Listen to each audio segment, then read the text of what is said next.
भक्तों, हम सभी जानते हैं कि हर महीने में दो एकादशी आती है, एक कृष्ण पक्ष में और दूसरा शुक्ल पक्ष में। भक्तों, श्रावण महीने की शुक्ल पक्ष में पड़ने वाली एकादशी को पुत्रदा एकादशी कहते हैं।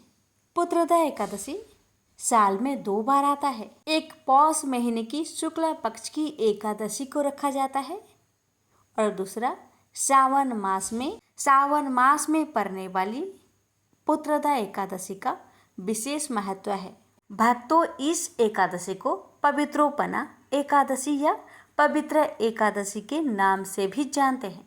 इस दिन भगवान विष्णु के साथ साथ भगवान शिव जी की पूजा की जाती है। मान्यता है कि पुत्रदा एकादशी के दिन व्रत रखने के साथ पूजा करने से हर एक दुख दर्द से निजात मिल जाता है। इसके साथ ही इस व्रत से संतान प्राप्ति की भी इच्छा पूरी हो जाती है। तो आइए जानते हैं कि साल 2025 में पुत्रदा एकादशी कब है। जानिए सही तिथि, मुहूर्त, धार्मिक महत्व से लेकर व्रत के पारण के समय तक। भक्तों, श्रावण मास के शुक्ला पक्ष की एकादशी तिथि की आरंभ होगी 4 अगस्त 2025 को 11:41 AM बजे। एकादशी तिथि की समाप्ति होगी 5 अगस्त 2025 को 1:12 PM बजे। श्रावण पुत्रदा 2025 एकादशी तिथि 5 अगस्त 2025। पूजन का ब्रह्म मुहूर्त सुबह 4:20 से सुबह 5:02 बजे तक। रवि योग सुबह 5:45 से सुबह 11:23 बजे तक।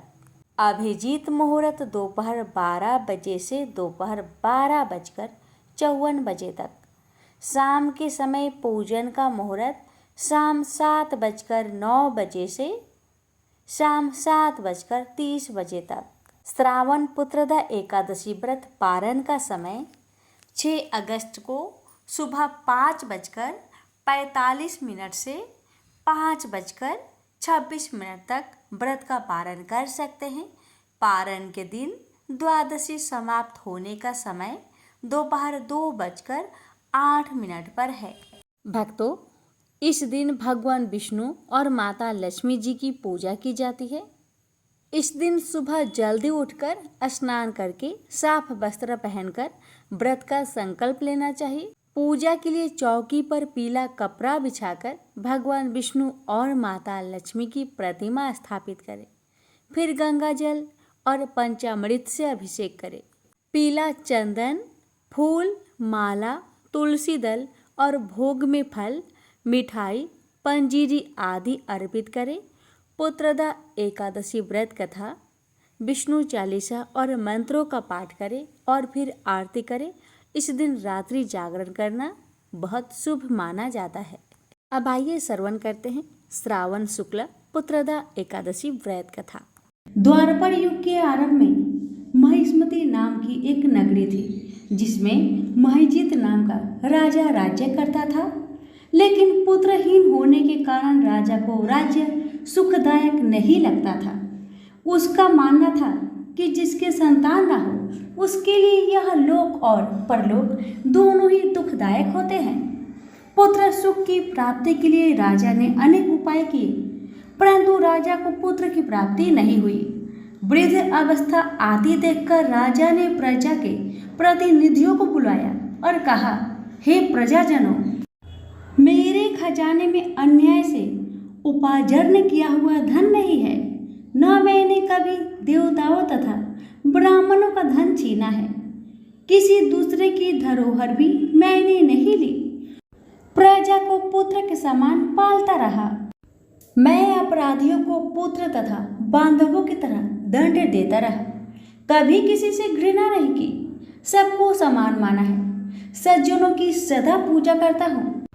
इस प्रकार धर्मयुक्त राज्य करते हुए भी मेरे पुत्र नहीं है, सो मैं अत्यंत दुख पा रहा हूँ। इसका क्या कारण है? राजा महिजीत की इस बात को विचारने के लिए मंत्री तथा प्रजा के प्रतिनिधि वन को गए। वहाँ बड़े बड़े ऋषि मुनियों के दर्शन किए। राजा की उत्तम कामना की पूर्ति के लिए किसी श्रेष्ठ तपस्वी मुनि को देखते फिरते रहे। एक आश्रम में उन्होंने एक अत्यंत वयोवृद्ध धर्म के ज्ञाता बड़े तपस्वी परमात्मा में मन लगाए हुए निराहार जितेंद्रिय जीतात्मा जीत क्रोध सनातन धर्म के गूढ़ तत्वों को जानने वाले समस्त शास्त्रों के ज्ञाता महात्मा लोमस मुनि को देखा, जिनका कल्प के व्यतीत होने पर एक रोम गिरता था। सबने जाकर ऋषि को प्रणाम किया। उन लोगों को देखकर मुनि ने पूछा कि आप लोग किस कारण से आए हैं। निस्संदेह में आप लोगों का हित करूंगा। मेरा जन्म केवल दूसरों के उपकार के लिए हुआ है, इसमें संदेह मत करो। लोमस ऋषि के ऐसे वचन सुनकर सब लोग बोले, हे महर्षि, आप हमारी बात जानने में ब्रह्मा से भी अधिक समर्थ हैं, अतः आप हमारे इस संदेह को दूर कीजिए। महिष्मती पुरी का धर्मात्मा राजा महिजीत प्रजा का पुत्र के समान पालन करता है, फिर भी वह पुत्रहीन होने के कारण दुखी है। उन लोगों ने आगे कहा कि हम लोग उसकी प्रजा हैं, अतः उसके दुख से हम भी दुखी हैं। आपके दर्शन से हमें पूर्ण विश्वास है कि हमारा यह संकट अवश्य दूर हो जाएगा, क्योंकि महान पुरुषों के दर्शन मात्र से अनेक कष्ट दूर हो जाते हैं। अब आप कृपा करके राजा की पुत्र होने का उपाय बतलाए। यह वार्ता सुनकर ऋषि ने थोड़ी देर के लिए नेत्र बंद किए और राजा के पूर्व जन्म का वृत्तांत जानकर कहने लगे कि यह राजा पूर्व जन्म में एक निर्धन वैश्य था। निर्धन होने के कारण इसने कई बुरे कर्म किए। यह एक गांव से दूसरे गांव व्यापार करने जाया करता था। एक समय ज्येष्ठ माह के शुक्ल पक्ष की द्वादशी के दिन मध्या के समय वह 2 दिन से भूखा प्यासा था। एक जलाशय पर जल पीने गया। उसी स्थान पर एक तत्काल ही ब्याही हुई प्यासी गौ जल पी रही थी। राजा ने उस प्यासी गाय को जल पीते हुए हटा दिया और स्वयं जल पीने लगा। इसलिए राजा को यह दुख सहना पड़ा। एकादशी के दिन भूखा रहने से वह राजा हुआ और प्यासी गौ को जल पीते हुए हटाने के कारण पुत्र वियोग का दुख सहना पड़ रहा है। ऐसा सुनकर सब लोग कहने लगे कि हे ऋषि, शास्त्रों में पापों का प्रायश्चित भी लिखा है, अतः जिस प्रकार राजा का यह पाप नष्ट हो ऐसा आप उपाय बताए। लोमस मुनि कहने लगे कि श्रावण शुक्ल की एकादशी को, जिसे पुत्रदा एकादशी भी कहते हैं, तुम सब लोग व्रत करो और रात्रि को जागरण करो, तो इससे राजा का यह पूर्व जन्म का पाप अवश्य नष्ट हो जाएगा। साथ ही राजा को पुत्र की अवश्य प्राप्ति होगी। लोमस ऋषि के ऐसे वचन सुनकर मंत्रियों सहित सारी प्रजा नगर को वापस लौट आई और जब श्रावण शुक्ल एकादशी आई तो ऋषि की आज्ञा अनुसार सबने पुत्रदा एकादशी का व्रत और जागरण किया। इसके पश्चात द्वादशी के दिन इसके पुण्य का फल राजा को दिया गया। उस पुण्य के प्रभाव से रानी ने गर्भ धारण किया और प्रसव काल समाप्त होने पर उसके एक बड़ा तेजस्वी पुत्र उत्पन्न हुआ। इसलिए हे राजन, इस श्रावण शुक्ल एकादशी का नाम पुत्रदा पड़ा। अतः संतान सुख की इच्छा हासिल करने वाले इस व्रत को अवश्य करें। इसके महात्म्य को सुनने से मनुष्य सब पापों से मुक्त हो जाता है और इस लोक में संतान सुख भोगकर परलोक में स्वर्ग को प्राप्त होता है। तो भक्तों, ये थी श्रावण शुक्ल पुत्रदा एकादशी की व्रत कथा। इस व्रत को जो भी भक्त श्रद्धा और भक्ति के साथ करता है, भगवान विष्णु उस माँ की, उस भक्त की हर मनोकामना अवश्य ही पूरी करते हैं। अब आइए भक्तों, विष्णु भगवान की कृपा प्राप्त करने के लिए श्रवण करते हैं भगवान विष्णु और उनकी भक्त की अनोखी कथा, जिसे सुनने से ही विष्णु भगवान और माँ लक्ष्मी की कृपा सहज ही प्राप्त हो जाती है। प्रेम से बोलिए जय श्री हरि। राजा अमरीश भगवान श्री हरि के परम भक्त थे। वे पृथ्वी के 7 द्वीप, अजल संपत्ति और अतुल ऐश्वर्य के शासक होने पर भी इन्हें सबने तुल्य समझते थे, क्योंकि वे जानते थे कि जिस धन वैभव के लोभ में पड़कर मनुष्य घोर नरक में जाता है, वह केवल 4 दिन की चांदनी है। राजा अम्बरीश का भगवान श्री कृष्ण में और उनके प्रेमी साधुओं में परम प्रेम था। उन्होंने अपने मन को श्री कृष्ण के चरणों में, वाणी को भगवान के गुणों का गान करने में, हाथों को श्री हरि के मंदिर मार्जन में और अपने कानों को भगवान की मंगलमयी कथा के श्रवण में लगा रखा था। उन्होंने अपने नेत्रों को श्री हरि की विग्रह व मंदिरों के दर्शन में, नासिका को उनके चरण कमलों पर चढ़ी श्रीमती तुलसी की दिव्य गंध में और जीवा को भगवान के प्रति अर्पित नैवेद्य प्रसाद में संलग्न कर दिया था। राजा अम्बरीश के पैर भगवान के क्षेत्र आदि की पैदल यात्रा करने में ही लगे रहते और वे सिर से भगवान श्री कृष्ण के चरण कमलों की वंदना किया करते थे। इस प्रकार उन्होंने अपने सारे कर्म यज्ञ पुरुष इंद्रियातीत भगवान के प्रति उन्हें सर्वोत्तम एवं सर्वरूप समझकर समर्पित कर दिए थे और भागवत भक्त ब्राह्मणों की आज्ञा अनुसार वे इस पृथ्वी का शासक करते थे। उन्होंने बड़ी बड़ी दक्षिणा वाले अनेकों अश्वमेध यज्ञ करके यज्ञाधिपति भगवान की आराधना की थी। उनकी प्रजा महात्माओं के द्वारा गाए हुए भगवान के उत्तम चरित्रों का बहुत सम्मान करती, किसी समय बड़े प्रेम से श्रवण करती और किसी समय उनका गान करती। इस प्रकार उनके राज्य के मनुष्य देवताओं के अत्यंत प्यारे स्वर्ग की भी इच्छा नहीं करते। राजा अम्बरीश की अनन्य प्रेममयी भक्ति से प्रसन्न होकर भगवान ने उनकी रक्षा के लिए सुदर्शन चक्र को नियुक्त कर दिया था, जो विरोधियों को भयभीत करने वाला एवं भगवान भक्तों की रक्षा करने वाला है। एक बार उन्होंने अपनी पत्नी के साथ भगवान श्री कृष्ण की आराधना करने के लिए 1 वर्ष तक द्वादशी प्रधान एकादशी व्रत करने का नियम ग्रहण किया। उन्होंने 3 रात का उपवास किया और एक दिन यमुना जी में स्नान करके भगवान श्री कृष्ण की पूजा की। तत्पश्चात पहले ब्राह्मणों को स्वादिष्ट और अत्यंत गुणकारी भोजन कराकर उन लोगों के घर 60 करोड़ गौएं सुसज्जित करके भेज दी।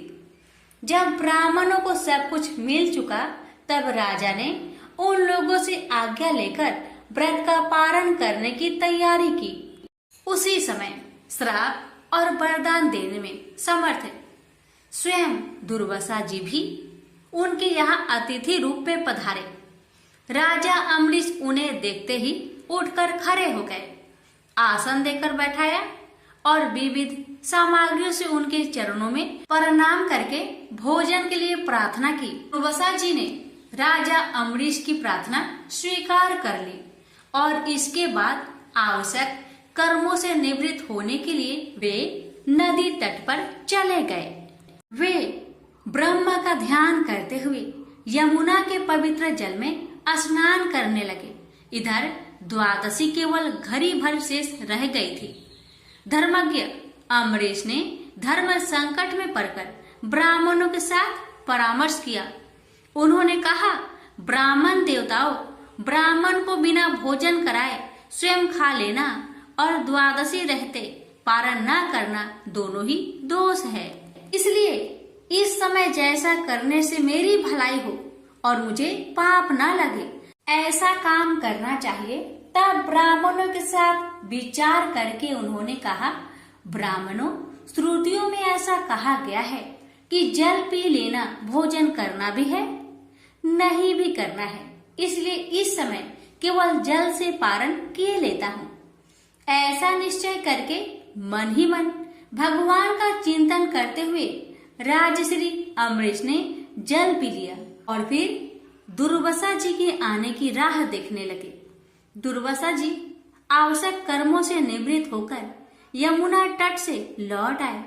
जब राजा ने आगे बढ़कर उनका अभिनंदन किया, तब उन्होंने अनुमान से ही समझ लिया कि राजा ने पारण कर लिया है। उस समय दुर्वासा जी बहुत भूखे थे। वे क्रोध से थर थर कांपने लगे। उन्होंने हाथ जोड़कर खड़े अम्बरीश से डट कर कहा, आओ देखो तो सही, यह कितना क्रूर है। यह धन के मद में मतवाला हो रहा है। भगवान की भक्ति तो इसे छू तक नहीं गई और यह अपने को बड़ा समर्थ मानता है। आज इसने धर्म का उल्लंघन करके बड़ा अन्याय किया है। मैं इसका अतिथि होकर आया हूँ, किंतु फिर भी मुझे खिलाए बिना ही इसने खा लिया। अच्छा देख, तुझे अभी इसका फल चखाता हूँ। यो कहते कहते वे क्रोध से जल उठे। उन्होंने अपनी एक जटा उखाड़ी और उससे अम्बरीश को मार डालने के लिए एक कृत्या राक्षसी उत्पन्न की। वह आग के समान जलती हुई हाथ में तलवार लेकर राजा अम्बरीश पर टूट पड़ी। परम पुरुष परमात्मा ने अपने सेवक की रक्षा के लिए पहले से ही सुदर्शन चक्र को नियुक्त कर रखा था। जैसे आग क्रोध से गुर्राते हुए सांप को भस्म कर देती है, वैसे ही चक्र ने दुर्वासा जी की कृत्या को जलाकर ढेर कर दिया। जब दुर्वासा जी ने देखा कि मेरी बनाई हुई कृत्या तो जल रही है और चक्र मेरी ओर आ रहा है, तब वे भयभीत हो अपने प्राण बचाने के लिए जी छोड़कर एकाएक भाग निकले। जैसे ऊंची ऊंची लपटों वाला दवानल सांप के पीछे दौड़ता है, वैसे ही भगवान का चक्र तो मेरे पीछे लग गया है। तब दुर्वासा जी दिशा, आकाश, पृथ्वी, अतल, बीतल आदि नीचे के लोक, समुद्र, लोकपाल और उनके द्वारा सुरक्षित लोक एवं स्वर्ग तक में गए। परंतु जहाँ जहाँ वे गए वहीं वहीं उन्होंने असहा तेज वाले सुदर्शन चक्र को अपने पीछे लगा देखा। जब उन्हें कहीं भी कोई रक्षक न मिला तब वे तो डर गए। अपने प्राण बचाने के लिए वे देव शिरोमणि ब्रह्मा जी के पास गए और बोले, ब्रह्मा जी आप स्वयंभू हैं, भगवान के इस तेजोमयी चक्र से मेरी रक्षा कीजिए। ब्रह्मा जी ने कहा, दुर्वासा जी मैं शंकर जी, दक्ष, भृगु आदि, प्रजापति, भूतेश्वर आदि सब जिनके बनाए नियमों में बंधे हैं तथा जिनकी आज्ञा सिरोधार्य करके हम लोग संसार का हित करते हैं, उनके भक्त के द्रोही को बचाने में हम समर्थ नहीं है। जब ब्रह्मा जी ने इस प्रकार दुर्वासा को निराश कर दिया, तब भगवान के चक्र से संतप्त होकर वे कैलाशवासी भगवान शंकर की शरण में गए। शंकर जी ने कहा, दुर्वासा जी जिनसे पैदा हुए अनेकों ब्रह्मांडों में हमारे जैसे हजारों चक्र काटते हैं, यह चक्र उन्हीं विश्वेश्वर का शस्त्र है। यह हम लोगों के लिए असह है। तुम उन्हीं की शरण में जाओ, वे भगवान ही तुम्हारा मंगल करेंगे। निराश होकर दुर्वासा जी श्री हरि भगवान के परम धाम बैकुंठ की तरफ में भागे। दुर्वासा जी भगवान के चक्र की आग से जल रहे थे। वे भगवान के चरणों में गिर पड़े। उन्होंने कहा, हे अच्युत्य, हे अनंत, आप संतों के एकमात्र इच्छित है। प्रभु, संपूर्ण जगत के जीवन दाता, मैं अपराधी हूँ, आप मेरी रक्षा कीजिए। आपका परम प्रभाव न जानने के कारण ही मैंने आपके प्यारे भक्त का अपराध किया है। प्रभु, आप मुझे बचाइए। श्री भगवान ने कहा, दुर्वासा जी मैं सर्वथा भक्तों के अधीन हूँ, मुझ में तनिक भी स्वतंत्रता नहीं है। जो भक्त स्त्री, पुत्र, गृह, गुरुजन, प्राण, धन, इहलोक और परलोक सबको छोड़कर केवल मेरी शरण में आ गए हैं, उन्हें छोड़ने का संकल्प भी मैं कैसे कर सकता हूँ। इसमें संदेह नहीं कि ब्राह्मणों के लिए तपस्या और विद्या परम कल्याण के साधन है, परंतु यदि ब्राह्मण उद्दंड और अन्यायी हो जाए तो वे ही दोनों उल्टा फल देने लगते हैं। दुर्वासा जी सुनिए, मैं आपको एक उपाय बताता हूँ। जिसका अनिष्ट करने से आपको इस विपत्ति में आना पड़ा है, आप उसी के पास जाइए, उनसे क्षमा मांगिए, तब आपको शांति मिलेगी। सुदर्शन चक्र की ज्वाला से जलते हुए दुर्वासा लौटकर राजा अम्बरीश के पास आए और उन्होंने अत्यंत दुखी होकर राजा के पैर पकड़ लिए। दुर्वासा जी की यह चेष्टा देखकर और उनके चरण पकड़ने से लज्जित होकर राजा अम्बरीश भगवान के चक्र की स्तुति करने लगे। अम्बरीश ने कहा, प्रभु सुदर्शन, आप अग्नि स्वरूप है, भगवान के प्यारे, हजार दांत वाले चक्र देवा, मैं आपको नमस्कार करता हूँ। समस्त अस्त्र शस्त्रों को नष्ट कर देने वाले एवं पृथ्वी के रक्षक, आप इन ब्राह्मण की रक्षा कीजिए। आप कृपा करके हमारे कुल के भाग्योदय के लिए दुर्वासा जी का कल्याण कीजिए। हमारे ऊपर यह आपका महान अनुग्रह होगा।